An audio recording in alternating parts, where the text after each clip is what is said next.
put your phone or device aside as you listen into this audio story. Best for when you're on the move, resting, or going to bed at night. We release new stories daily. Like and subscribe to not miss out. In a nondescript office building in Santa Clara, California, 3 men gathered in 1993 at a Denny's restaurant to forge what would become the most powerful technology empire of the 21st century. But this wasn't just another Silicon Valley success story. This was the birth of a machine that would hold the future of artificial intelligence and humanity itself in its silicon grip. What they didn't know then was that their creation would spark the greatest technological arms race in history, making kings and breaking nations, all while operating in a moral gray zone that grows darker with each passing day. The question isn't how Nvidia became worth more than the entire economies of most countries. The question is, what did they know that we didn't? And more importantly, what are they still hiding? Jensen Huang wore a leather jacket to that meeting. It would become his signature, a carefully crafted image of the rebel entrepreneur. But beneath the Silicon Valley costume was something far more calculating. Born in Taiwan and raised in America, Huang understood something fundamental about power. Those who control the infrastructure control everything. Not the software, not the applications, the hardware, the chips, the invisible brains inside every machine. The other 2 men at that Denny's booth were Chris Malachowski and Curtis Prim. Together, they had $40,000 between them, money borrowed, begged, and scraped together from the edges of their lives. They called their company Nvidia, a name derived from the Latin invidia, meaning envy. Even the name carried a dark prophecy. They would make the world envious. They would build something everyone would covet, something nations would kill to possess. In the beginning, Nvidia was just another graphics chip company fighting for scraps in a market dominated by giants. They made chips that rendered video game graphics, a noble pursuit, but hardly revolutionary. The 1990s tech world was brutal, unforgiving, a Darwinian nightmare where companies rose and fell with the speed of stock tickers. Nvidia nearly died 3 times in its first 5 years. The NV1 chip, their first product, was a catastrophic failure. They bet everything on a technology that the market rejected. Huang had to lay off half his staff. He was 30 years old and staring into the abyss. But here's where the story takes its first turn into shadow. Most companies would have pivoted, played it safe, followed the market. Huang did the opposite. He doubled down on a vision that seemed insane at the time. He believed that one day, graphics processors wouldn't just render games. They would power entire artificial worlds. They would simulate reality itself. And more than that, they would think. In 1999, Nvidia launched the GeForce 256, the world's first GPU, graphics processing unit. The term itself was Nvidia's invention, a marketing masterstroke that redefined what their chips could do. But this wasn't just about better graphics in video games. Huang had discovered something the rest of the tech world hadn't yet grasped. A GPU's architecture, thousands of small cores working in parallel, was perfect for a type of computation that had nothing to do with graphics at all.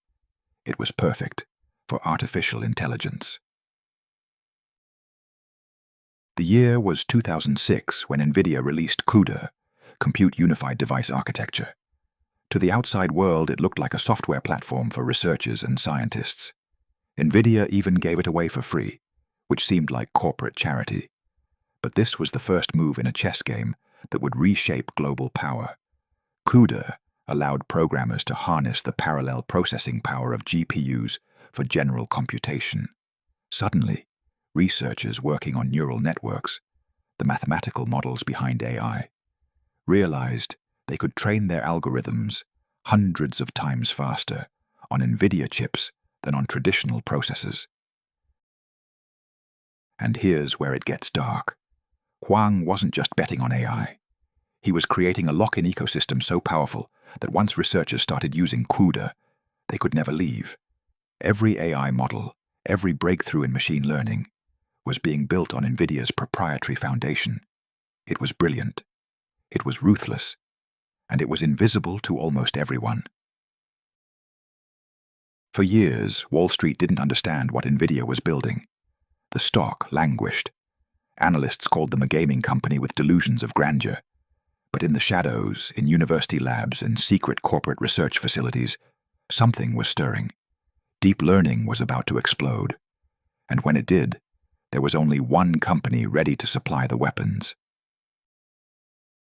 Then came 2012, the year everything changed, though few understood it at the time. A team of researchers at the University of Toronto, led by a professor named Geoffrey Hinton, entered an obscure computer vision competition called ImageNet.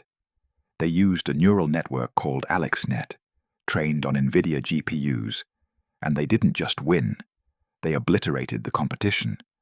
Their error rate was half that of the second-place finisher. Half. It was a statistical impossibility, a result so shocking that it sent shockwaves through the entire technology industry. But here's the part they don't tell you in the business magazines. Nvidia knew this was coming. They had been quietly funding AI research for years, seeding the field with their technology, building relationships with every major researcher working on neural networks. When AlexNet won, it wasn't just a victory for artificial intelligence. It was a carefully orchestrated demonstration of Nvidia's indispensability. Within months, Google, Facebook, Microsoft, and every major tech company on Earth was buying Nvidia chips by the thousands. The AI arms race had officially begun, and Nvidia held all the ammunition. Jensen Huang, still wearing that leather jacket, became Silicon Valley royalty overnight. But something darker was happening behind the scenes. As demand for Nvidia's chips skyrocketed, so did their prices. A high-end GPU that cost $800 in 2015 was selling for $1,500 by 2017. And that was before the cryptocurrency boom sent prices into the stratosphere. Gamers, the original customers who had built Nvidia's empire, were being priced out of their own market. Tech enthusiasts who had loyally bought Nvidia cards for decades suddenly couldn't afford them. The company that had built its brand on accessibility was now selling to the highest bidders, corporate data centers and crypto miners with bottomless pockets. And Nvidia didn't just accept this shift. They engineered it. They knew that AI and cryptocurrency were willing to pay 10 times what gamers could afford. They knew that data centers would buy chips in bulk, with margins that made consumer sales look like charity work. So they optimized their production, their pricing, their entire business model around these new, more lucrative customers. The gamers who had made them. Collateral damage in the pursuit of something bigger. By 2016, Nvidia's market capitalization crossed $100 billion. They were no longer a chip company. They were an empire. Their GPUs were in every autonomous vehicle being tested on the roads. Every voice assistant learning to understand human speech. Every facial recognition system scanning crowds for threats. Or dissidents, depending on who was asking. Nvidia didn't just enable AI. They enabled surveillance states. They enabled algorithmic warfare. They enabled a future where machines would see, think, and decide faster than any human could comprehend. And Jensen Huang never flinched. In interviews, he spoke about democratizing AI, about enabling researchers and startups. But the reality was different. Nvidia's most powerful chips weren't available to everyone.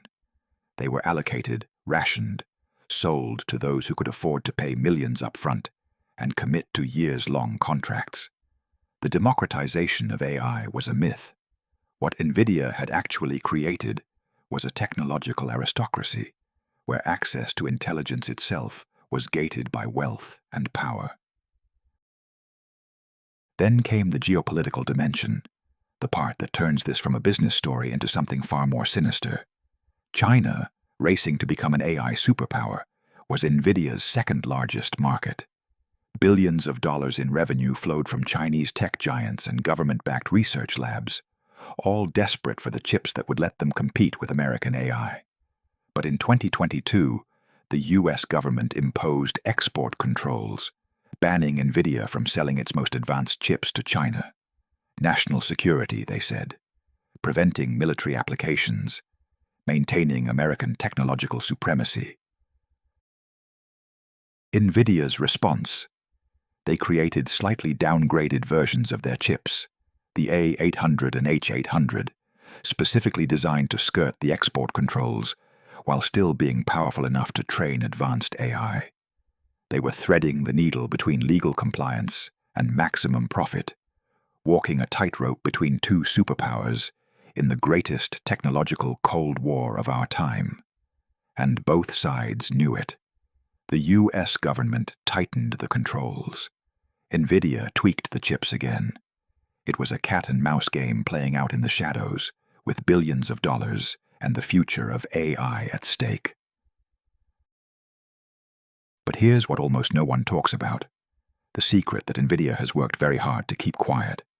In late 2022, just as ChatGPT was about to explode onto the public consciousness, Jensen Huang had dinner with Sam Altman, CEO of OpenAI. What was discussed at that dinner remains private, but what happened next tells you everything you need to know. OpenAI, desperately in need of computing power to train GPT-4, secured a deal with Microsoft to access tens of thousands of Nvidia's most advanced chips, the H100s that weren't even publicly available yet. The price: estimates put it at over $10 billion in cloud computing costs, most of which would flow back to Nvidia. Think about that for a moment. The most powerful AI system ever created, the one that would change how billions of people work and think, could only exist because one company agreed to sell it the chips. Nvidia wasn't just profiting from the AI revolution. They were the kingmakers, the gatekeepers who decided which companies got to play in the new world order and which ones were left behind. Google, Meta, Amazon, Microsoft. Every tech giant on Earth was now at Nvidia's mercy, paying whatever price Huang demanded because there was no alternative. The H100 chip became more valuable than gold, more sought after than oil. Companies were signing contracts sight unseen, committing hundreds of millions of dollars for chips that wouldn't arrive for a year or more. And the margins: obscene. A chip that cost Nvidia perhaps $3,000 to manufacture was selling to cloud providers for $25,000 to $40,000. In some cases, on the gray market where desperate startups competed for scraps, prices reached $60,000 per chip. Nvidia's profit margins exceeded 80% on their data center products, numbers that would make pharmaceutical companies blush. By 2023, Nvidia's stock had become a phenomenon unto itself. It rose 50% in a month, then doubled, then tripled. The company's market capitalization crossed $1 trillion, making it one of the 10 most valuable companies in human history. Jensen Huang's personal net worth exceeded $50 billion. Not bad for a man who started in a Denny's 30 years earlier. But this wasn't just wealth creation. This was the largest transfer of power in the tech industry's history. The software giants who had ruled Silicon Valley for decades were now supplicants, begging for chips from a hardware company they'd once looked down upon. Yet beneath the triumph, shadows lengthened. Nvidia's supply chain ran through Taiwan, the geopolitical flashpoint where World War III might begin. TSMC, the Taiwanese semiconductor manufacturer that fabricated Nvidia's chips, was the single most important company in the global technology ecosystem, and the most vulnerable. China had made no secret of its desire to reunify with Taiwan, by force if necessary. If that happened, if Chinese tanks rolled across the Taiwan Strait, Nvidia's entire empire could vanish overnight. Every AI system in the world would freeze, unable to grow, unable to improve, because the chips would stop flowing. Huang knew this. Everyone knew this. But Nvidia had no choice. TSMC was the only company on Earth with the technology to manufacture chips at the cutting edge of physics, etching transistors so small that quantum effects began to interfere with their operation. Building an alternative would take a decade and hundreds of billions of dollars. So Nvidia, and by extension the entire AI industry, remained dependent on a tiny island democracy that China considered a renegade province. Then there were the ethical questions that Nvidia's marketing department worked overtime to obscure. Their chips were being used by authoritarian governments to build facial recognition systems that tracked every citizen's movement. In Xinjiang, China's western province, Nvidia technology helped power surveillance systems that monitored Uyghur Muslims in what human rights groups called a digital concentration camp. Nvidia claimed they had no control over how customers used their products, the same defense tobacco companies once used, the same defense gun makers still use. It was technically true and morally bankrupt in equal measure. In the United States, police departments were using Nvidia-powered AI to predict crime, to identify suspects, to make decisions about human freedom based on algorithms trained on biased data. Studies showed these systems disproportionately targeted minority communities, encoding centuries of systemic racism into silicon and code. Nvidia's response? A few paragraphs about responsible AI in their annual report, buried beneath pages of glowing revenue projections. And still, the money flowed. Still, the stock climbed. By early 2024, Nvidia's market cap exceeded $2 trillion, surpassing giants like Google and Amazon. Jensen Huang appeared on magazine covers, gave keynote speeches to audiences of thousands, was celebrated as a visionary, a genius, the architect of the AI age. And he was all those things.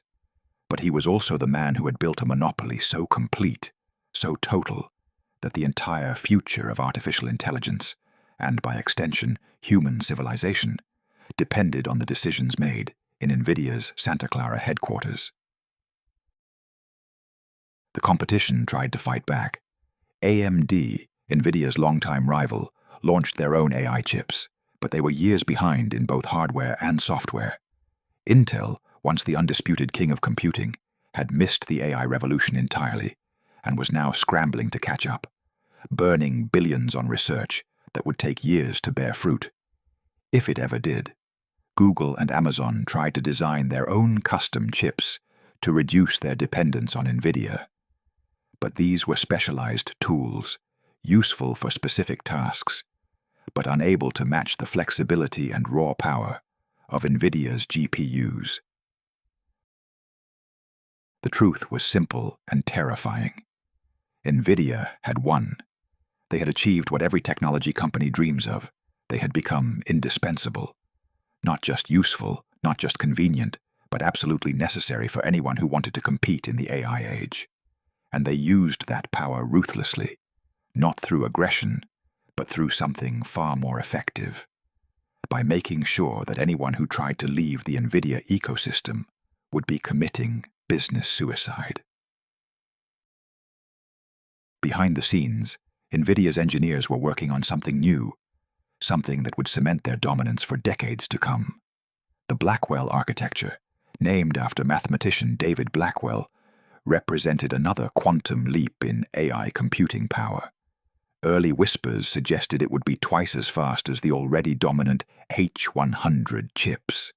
Companies were lining up to pre-order technology that wouldn't exist for another year, signing blank checks, because they knew that falling behind in AI meant extinction.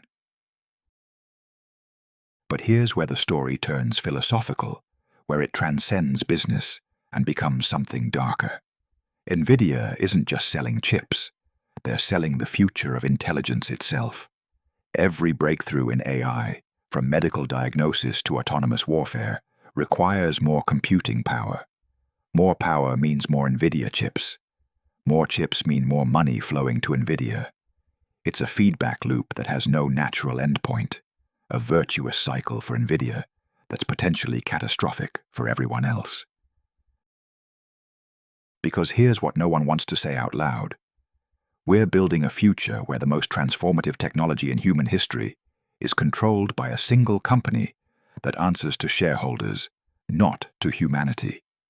Where the pace of AI development, the direction of research, even which problems get solved and which get ignored, all depend on what maximizes Nvidia's quarterly earnings. It's not a conspiracy. It's just capitalism functioning exactly as designed. But the stakes have never been higher. Jensen Huang seems to understand this, at least intellectually. In recent speeches, he's talked about the responsibility that comes with Nvidia's position, about the need to democratize AI and ensure its benefits reach everyone. But words are wind, and Nvidia's actions tell a different story. A story of concentration, not distribution, of control, not freedom, of profit maximization, at the expense of almost everything else. The final, dark irony. Nvidia's chips are now being used to develop the very AI systems that might one day make human intelligence obsolete. The company that started by rendering video game graphics is now providing the computational substrate for artificial general intelligence. Machines that could think, reason, and create at levels that surpass human capability. Jensen Huang is literally selling the tools that might build humanity's successor. Whether he sees that as a bug or a feature remains unclear. As of today, Nvidia's dominance appears unshakable. They control roughly 90% of the AI chip market. Their next-generation products are already sold out before they're manufactured. Their stock is one of the most widely held investments on Earth, making ordinary people wealthy through their retirement accounts, while concentrating unprecedented power in a single corporate entity. But empires fall. History teaches us this over and over. IBM once seemed invincible until they didn't.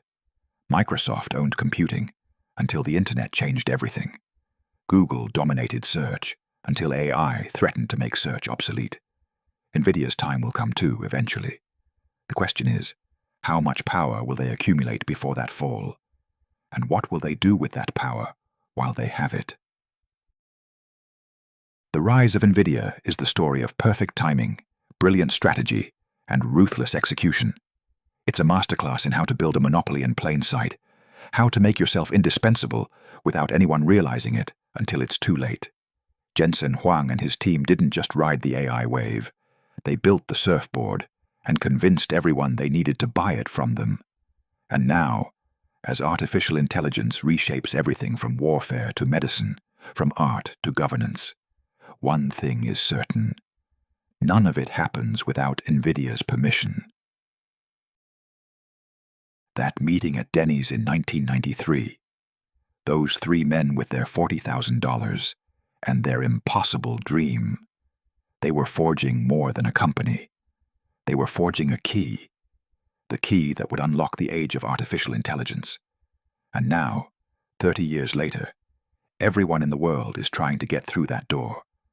But there's only one company with copies of that key to sell.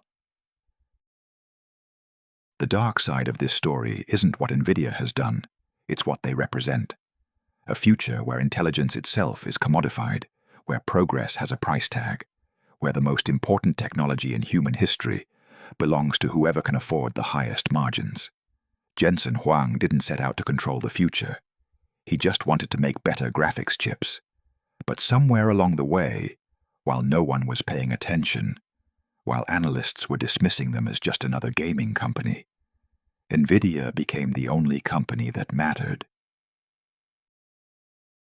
And that leather jacket Jensen always wears, it's become a symbol, carefully cultivated, of the renegade genius who plays by his own rules. But look closer. Beneath the carefully crafted image of the maverick entrepreneur is something far more traditional. A man who built an empire, who accumulated power, who bent an entire industry to his will, and who now holds the keys to the most important technology humanity has ever developed. The question that keeps some people awake at night isn't whether artificial intelligence will change the world. We already know it will. The question is, should one company control the infrastructure that makes it possible? Should the future of human intelligence, and possibly intelligence beyond human, rest in the hands of a corporation whose ultimate obligation is to quarterly earnings and shareholder value? Nvidia's rise reveals an uncomfortable truth about the modern world. In the age of AI, hardware is destiny. All the brilliant algorithms, all the innovative software, all the transformative applications mean nothing without the chips to run them. And there's only one company that can provide those chips at the scale and performance the AI revolution demands.